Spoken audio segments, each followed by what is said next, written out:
Hi friends, ఈరోజు నేను బెండకాయ ఫ్రై చేస్తున్నా. కళాయి పెట్టుకొని ఆవాలు, జీలకర్ర, శనగపప్పు, మినపప్పు, కరివేపాకు వేసుకొని కొంచెం బాగా ఫ్రై చేయండి.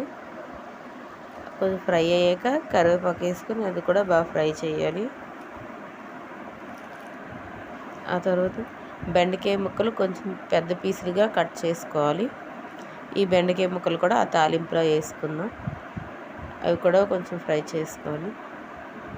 చూడండి, ఇంకొంచెం ఫ్రై అయ్యేవి, ఇంకొంచెం ఫ్రై అవ్వాలి. ఇప్పుడు ఈలోపు మనం మిక్సీ జార్ తీసుకొని వేపిన పప్పు, కొంతమంది పుట్నాల పప్పు అంటారు, కొంతమంది వేపిన పప్పు అంటారు, అవి మిక్సీ చేసుకోవాలి. చూడండి, ఇలాగా చెక్క ముక్కలుగా అవ్వాలి. ఆ తర్వాత ఇగోండి బెండకాయలు, సాల్టు, పసుపు, కారం వేసుకొని బాగా కలపాలి. ఆల్మోస్ట్ కూర అయిపోయినాక ఇవ్వండి, దించే ముందు ఈ పుట్నాల పౌడర్ అనేది మనం వేసుకొని కొంచెం ఫ్రై చేసుకోవాలి.